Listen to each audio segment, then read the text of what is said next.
What's going on? What's going on? It's your boy, Mr. Taper, and welcome to Mr. Taper's Barber's Life.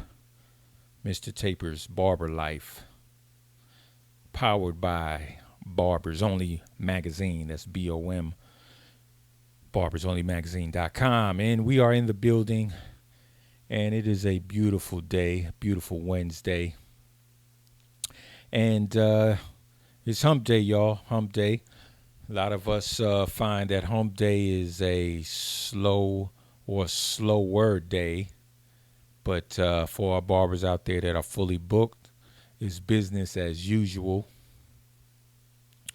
We're going to get into more about how to make our Wednesday as busy as our Saturday in future episodes, but I want to shout out all the barbers who took the time to listen to our previous episodes. Thank you, guys. We're going to keep it going.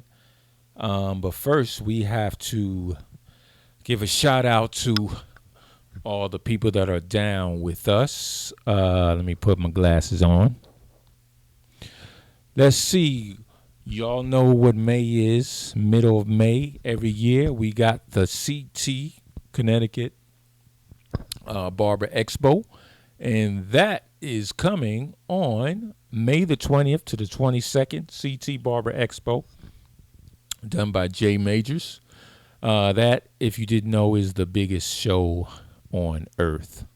Yeah, I don't need my glasses. Biggest show, biggest barber battle show on earth. And Mr. Taper will be there, along with a couple of special guests.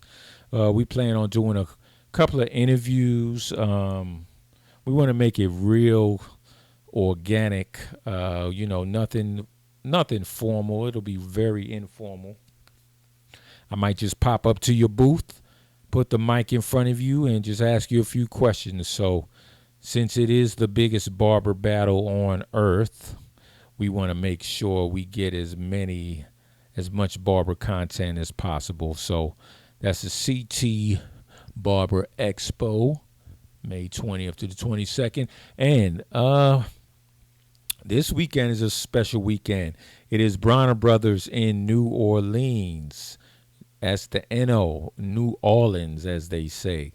In the NO this weekend, Bronner Brothers. And yours truly will be teaching a class there. I will be teaching a class, drop fade versus classic fade. Classic fade versus drop fade. Which one do you like better? How do you cut a particular drop fade? How do you cut a particular classic fade? We'll be utilizing a couple of tool techniques, a couple of fading techniques, lining techniques. And we have a special guest, Mr. Vinny Vino of Barbers Only Magazine, one of the co-founders. He will be with us, and he will be teaching along with us. So that'll be a special treat, because for those who don't know, Vinny Vino is a superior barber. So definitely you want to be in that class. That's room 261 at 12 p.m. Saturday, April 1st. And that goes down at the Bronner Brothers Hair Show. Okay, what else we got? We got Major League Barber. They are coming. They'll be in Nashville on June the 11th. I think that's the 11th. Yeah, June the 11th. They'll be in Nashville. And Major League Barber has been putting it down for years, and they are still going strong, and I'm going to try to make that one as well. I want to try to compete this year in a couple of events. If you're a barber who like to compete, no matter what your age, hit me up in the comments, because I always get a little. They kind of joke with me a little bit, say I'm too old to compete. But shout out to my man Big Al, because Big Al still competes. Okay, he's been in the game for a long time. He still competes and he still wins. So you're never too old to compete. You know what I mean? You're never too old to compete, especially when your specialty may be a bald fade, so you could get in the fastest fade contest. Your specialty may be taper with a beard, so you can get in that contest. Your specialty may be designs. You know, barbering. There's no age limit on barbering. That's the great thing about it. You could be a 50-year-old barber. You could be a 15-year-old barber. It's all about the skills. Okay, so just make sure you are in Tennessee, Nashville, Tennessee, June the 11th. All the information for that is on at Major League Barber. And also, Major League Barber, they will be doing their North Carolina Barber Expo. That will be in Raleigh, September the 10th. And what else? What else? Because they Major League Barber will also be in New York. Well, it's not New York City, but it's still New York. They'll be in Niagara Falls for the Barber and Beauty Trade Show on July the 16th. So if you've never been to Niagara Falls, make sure it's a beautiful place to visit, and you can check out the Barber Show while you are there. So Major League Barber is doing it big. They have about 5 barber shows this year, so make sure you check them out. All right, all right. Today, we want to talk a little bit about, well, our segment ICE, interesting client experiences. And today's ICE topic is client conversations. And this topic is it hit home for me today, actually. And we always hear about how barbers, we make people feel good, and that is true. We do make people feel good. We can change a person's attitude. We can change a person's outlook. We can change a person's mind. But we never hear about how, on the flip side, a client could actually brighten up your day. And that actually happened to me today. Not that I was down or anything, but I was in one of those, hump day moods, like, kind of going on autopilot. And I had a conversation, real positive conversation with a positive videographer today. And, I was about to go into autopilot mode with this particular client and our veteran barbers, we know what autopilot mode is, okay? That is when you've been cutting a person for a while and you already know what he wants. You know how he likes it. So you just maybe you throw some headphones on, or maybe you just zone out and just, you don't say anything. You just cut his hair, and it's a good cut, but, there's no client-barber interaction. And I was getting ready to go into autopilot mode, but something just hit me and was like, you know what, I'm going to talk to this guy, even though I've been cutting him for a while, I don't really know him, so let me see where his head's at. So I just started a conversation with him, and it turned out to be a very interesting conversation. As it turns out, he's a videographer. I didn't know that. He actually worked recently at an Under Armour football camp. I was like, wow, that's big time. So you're not just shooting little kids' birthday parties. You're doing it big. And I was like, wow, that's good. So we started talking about photography and videography and how you got to grind and how you should network to, get where you want in business. And it was a real good conversation, and it definitely lifted my spirits up. And I was like, wow, I came in the shop feeling my energy was a little low. It wasn't negative. It was just low energy. And he definitely brought my energy up, hit me up in the comments if you've ever had a low energy day and you've had a client to build it up. And on the flip side, let me know if you've had a high energy day and you've had a client to bring it down. But we're doing positivity today, so let's stay on the positive side. But this particular client, he really brought my energy up just with a good conversation, and I really appreciated that. And that also showed me that, you know, I think sometimes we take barbering for granted, and that showed me how a good conversation could definitely make someone's day, or make, you know, it can just make you feel good. You know what I mean? So that's something to think about as barbers, because, you know, as you know, we're not just barbers. You know, we're counselors, we're therapists, and our clients look at us as just as that. So we need to make sure, you know, we know how much energy, how much power we have in our hands, in our clipper hands. You know, I remember, and this is a long time ago, but I remember I had a client, and you know, he, let's just say, he wasn't the most loyal person to his wife. I'll just say that. And, you know, he was doing a lot. And I was just like, you know what, man, I mean, the thing about it, he was a good guy. He was a funny guy. You know, he made me laugh. You know, he was a good dude, but he just wasn't the most loyal person to his wife. So I took it upon myself to say, hey, maybe if I get this guy's mind off of, you know, running around in the streets, you know, he might change. So he was a real funny guy. So I just like, hey, man, you ever think about being a comedian? And he was like, nah.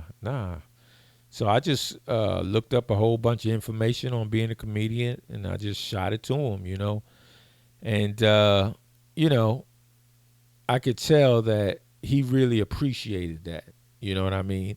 He really appreciated the fact that, you know, I took the time out to, you know, give him some information that would maybe help him, you know, utilize a skill of his, because he's a very funny guy. But long story short, well, I don't know if it worked or not, but my point is, what is my point? My point is, you know, we have a lot of power as barbers. You know what I mean? We, you know, our clients, they look up to us, they respect us, but at the same time, it's really nice when you have a client who can, you know, bring your energy up. You know what I mean? I know barbers who are, they talk to every client. Because I'm gonna be honest with you, there are some clients who they come in with low energy, and I'm like, hey, that's fine. You know, I just go on autopilot and I just cut their hair. You know, sometimes I put headphones on, and I know, like I said in previous episode, that might be a touchy subject, because you technically, I know that I should not be listening to music.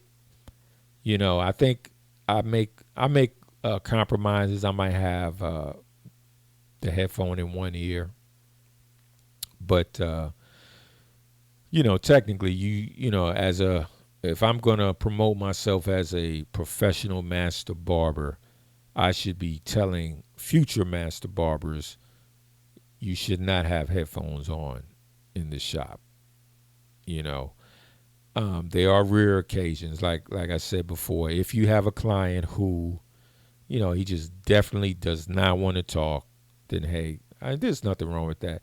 But the thing about it, I think most clients, they want to talk, they want to conversate, they want the whole barbershop experience. You know, they don't just want to cut, they want a barber who can make them feel good. You know, so, you know, like I said, one earphone might be a good compromise in one ear. So that might be something to do. But how did I get on that? Yeah, so this particular client made me feel good, and if you've ever had a client who've ever made you feel good with the words they said, uh, you know, maybe gave you some words of wisdom, you maybe all had a shop conversation, because we all have that client who, they come in the shop and they always spread knowledge all the time. The knowledge clients always spread knowledge. It could be religious knowledge, sports knowledge, relationship knowledge, but they always spread knowledge. Sometimes it's good knowledge. Sometimes it's knowledge that you're like, I don't know about that. But because all knowledge is not good knowledge. All knowledge is not factually correct. You know what I mean? But we would hope it would be. But we all have knowledge. I mean, we all have clients who spread knowledge. And it's funny because I was just talking to a longtime client of the shop. He recently moved away about a year and a half ago, and I just called him up, because he's an electrician and I needed a little work done. And we just had a real good conversation, and then it just hit me that I realized that, yeah, hey, I really miss this guy's shop conversation, because whenever he came in the shop, he brightened up the shop. I mean, he's a sports guy, so he would talk sports with everybody. Whatever team you liked, he had something to say about it. And he was very knowledgeable about sports. And that's the thing. If you come in our shop, you cannot just say you have knowledge and then you can't back it up. You've got to be able to back it up, because the type of barbers we have, we'll shut you down real quick. But this particular client, real shout out to my man B. He real good dude, man, good client, and he always spreads positive sports knowledge whenever he comes in the shop. So you know, clients like that, man, I really appreciate having clients like that in the shop. Because you've heard the saying, all money is not good money. You get a client that comes in the shop, negative energy. Back in the day, I would have tried to cut them. But not now. I don't care if I'm down to my last dollar. I'm sorry. You have negative energy, I can't mess with you. You know what I mean? I just can't function with a negative. Like, if I cut a negative energy client, it just is. I just wouldn't feel right. You know what I mean? I just would not feel right. I would. I'm not saying I would mess up, but it just the cut would not be my best cut. So, I try to keep negative energy clients out of my chair. Now, here's the deal. You could have negative energy, and I could change it to positive energy, but how much work do I have to put into this client barber relationship to change that energy? That's the thing. I mean, some negative energy can be changed by me. If you just had an argument with your wife, I'm like, hey, man, I can talk to you. I can try to make you see her side of the story. You know what I mean? I can make you calm down and look at it from two sides. But if you just come in the shop, oh, man, this last barber messed me up. You gonna mess me up too? I can't mess with you, bro. I'm sorry. You know what I mean? And it's funny. Whenever I talk about that, it just reminds me of this barber in L.A. I can't remember the dude's name, but he was a good barber in Los Angeles, and he loved cutting picky clients. He loved it, and I was like, yo, because he said those picky clients, they turned into loyal customers. That was his niche. He took on the picky clients and they turned into loyal customers. But the thing about it, it's like, how much energy do you have to put into each of these picky clients?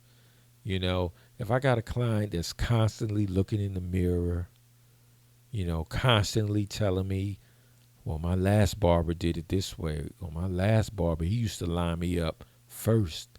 Or my last barber, he never used a razor on my hairline.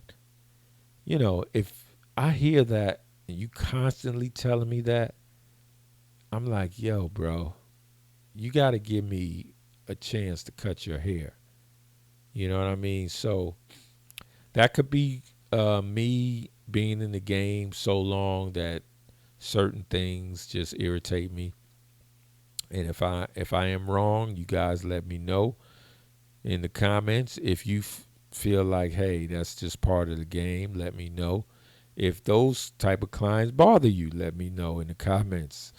I'm interested in finding out from y'all. But you know, I don't mind a client who just moved in the area. His last barber was a good barber. I don't mind those clients. They it just lets me know what my expectation as a barber to this particular client is going to be. Because I had a client a couple of weeks ago. He had been going to his barber for 15 years, and he sat in my chair. So that's telling me right then and there. Well, first of all, he went to his client for 15 years. He loved the old shop. He loved his barber. So that's telling me, okay, I need to be on high alert with my skills. I need to make sure we're having a good conversation. I need to make this client feel relaxed when I'm cutting his hair. So that's fine. And when I was done, he liked the cut. He appreciated it. But I'm sure if you would have asked him, was that cut as good as your last barber, he probably would say no, only because he has 15 years worth of cuts in good conversation. I only cut his hair once. You know, I feel like I gave him a great cut, great conversation. He liked it. He tipped me and everything. But 15 years versus one cut, that's kind of hard, to go up against. But that's something to think about. And speaking of tipping, uh, and I actually want to do a whole show on this, but I kind of want to get into it a little bit now. If you feel like, now, of course, if you're a barber, you're going to say yes.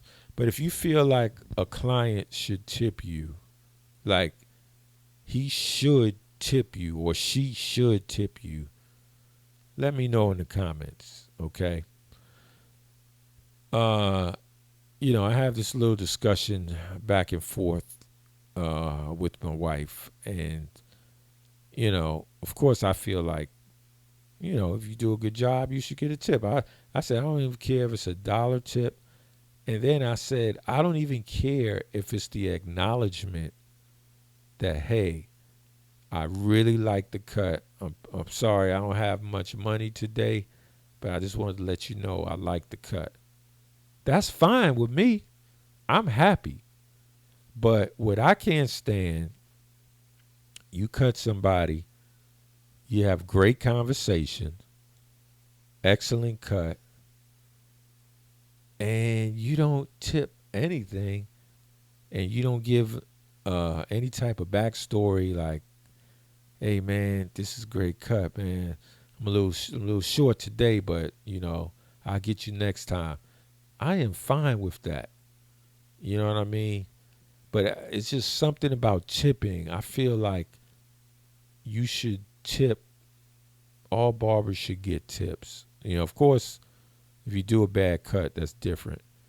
But all good cuts should get tips. That is something I feel strong about. And the missus, she's like, well, if I don't like it, then I won't tip. And I'm like, okay, it's not the fact that you don't like it. I mean, it's a little different with hairstylists though. But either way, I know my barbers are gonna all say, yeah, you should get tips. But I like to hear from some clients or some barbers who can think objectively, you know, and this is something about tips. I feel like we're in the professional service industry, and you should get tipped. When you do a good job, and like I said, it could be $1, or it could be a uh, verbal acknowledgement. It doesn't always have to be money, but it has to be something. You know what I mean? It has to at least be, hey, you did a great job. My bad. I don't have any extra money this time, but I just want to let you know you did a good job. And that's fine. I'm good with that. You know. And the funny thing is, I'm realizing that there are people who don't know that they're supposed to tip their barber. Believe it or not. Um, because of course, I've been a barber forever, but there are people I have met who literally did not know that they're supposed to tip their barber. If your haircut's 30, they pay you 30. If it's 40, they pay you 40. And they love the cut. They like you as a barber. They have no issues with you, but they just don't know. So, maybe we should have a little announcement, or put up a little sign that says tips are accepted. You know what? That would not be a bad idea. Nah, that might be a little tacky. If you think that's tacky, y'all, let me know in the comments. If I put up a sign that says tips are accepted, would that be tacky, or would that be something that, that would be okay? Put that up in the comments. But yeah, y'all, tips, that's something that, I feel strongly about. And speaking of tips, once again, what is the biggest tip that you have ever got? Not the price of a haircut, the biggest tip. So I don't care if your haircut is $10. If you got a $30 tip, let me know. Let me know in the comments. What's the biggest tip you've ever gotten? For me, I want to say it's about 35. Man, let me see. It's about $35. No. I'm sorry. I forgot. White Mike. White Mike, he gave me a $60 tip. He made it an even 100. Yeah, White Mike. And man, I wish White Mike would come back. But he's the type of guy, he might only come 3 times a year. But he makes sure he blesses you with 100. So shout out to White Mike. My man King, he gives like a $23 tip. That's pretty good as well. Let me see. Yeah, I got a bunch of $20 tippers. Yeah, I got a bunch of $20 tippers, so that's all good. I was looking at Dre Clipper Hands, and man, he did a video of all the cuts he had that day, and man, he cuts were like 40, and he was getting 80 and 70, and I was like, oh shoot. Now I don't know if these particular people were tipping, if this is their normal tip, or they were tipping because I'm on YouTube.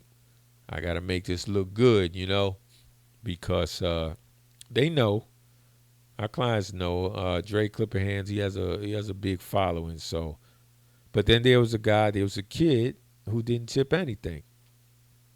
Not a kid. He was like, it looked like he was about 18. But like I said, he made it, gave him great verbal acknowledgement, and I'm sure. Shout out to Drake Clipper Hands. I'm sure he was good with that. You know, but yeah.